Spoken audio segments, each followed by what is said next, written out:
نحمده ونصلي على رسوله الكريم اما بعد. محترم حضرات، اساتذہ کرام، معزز رفقاء اور برادران وطن،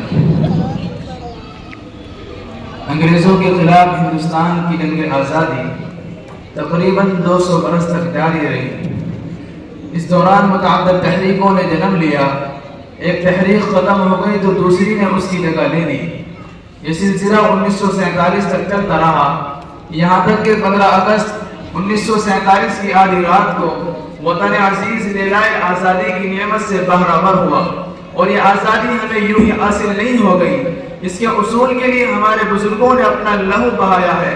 اور یہ لہو ایک دو دن نہیں، ایک دو مہینے نہیں، ایک دو سال نہیں، بلکہ 200 سال تک مسلسل بہتا رہا. 1757 میں سراج الدولہ نے اپنے لہو سے حصول آزادی کی جو مشعل روشن کی تھی، وہ برسوں ملک بھر میں گردش کرتی رہی. کبھی یہ مشعل ٹیپو سلطان کے ہاتھ میں رہی تو کبھی حضرت شاہ عبدالعزیز نے اسے روشن رکھا، کبھی حضرت سید احمد شہید اور حضرت شاہ اسماعیل شہید اسے کریا بستی بستی اٹھائے پھرتے رہے. تو کبھی اس میں حضرت شیخ الہند اور ان کے شاگردوں کے خون سے روشنی رہی.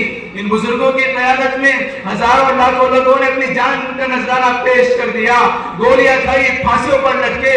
کتنے ہی لوگوں نے اپنی زندگی کے ماہ و سال قید و بند کی صعوبتوں میں گزارے، تو کتنے ہی لوگ جلا وطن ہوئے. دوستو، عام طور پر یہ کہا جاتا ہے کہ انگریزوں کے خلاف مسلح جد و جہد کا آغاز 1857 سے ہوا.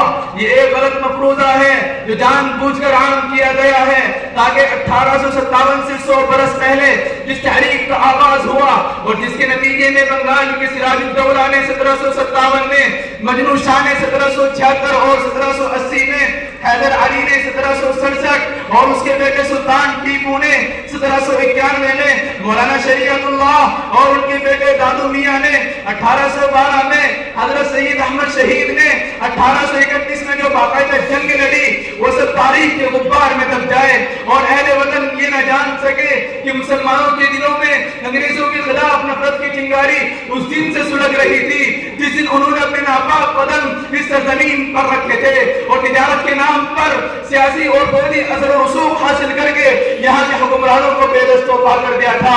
مسلمان 100 سال تک اپنے علماء کرام کی قیادت میں ان سے نفرت آزما رہا، ان سے لڑتا رہا، یہاں تک کہ 10 مئی 1857 کو تحریک آزادی کی جد و جہد کا دوسرا دور شروع ہوا اور غیر مسلم اہل وطن نے بھی اس میں اپنی شرکت درج کرائی. بعد میں جتنے بھی مارکے ہوئے، 1857 کی انقلابی تحریک، 1857 کا جہاد شاملی، 1914 کی تحریک ریشمی رومال، 1919 کا جلیان والا باغ کا قتل عام، یہ تمام کے تمام واقعات دراصل حضرت شاہ ولی اللہ کے تحریک جہاد کے تسلسل کا عنوان ہے. اور ہر عنوان کا ایک ایک لفظ لاکھوں مسلمانوں کے لہو سے رنگین اور روشن ہے. میں شعر پر اپنی تقریر کو ختم کرتا ہوں کہ غازی ملت تھے، شہیدوں کا قبیلہ تھے ہم. غازی ملت تھے، شہیدوں کا قبیلہ تھے ہم. جنگ آزادی میں آندھی کا مقابلہ تھے ہم. وما علینا الا البلاغ.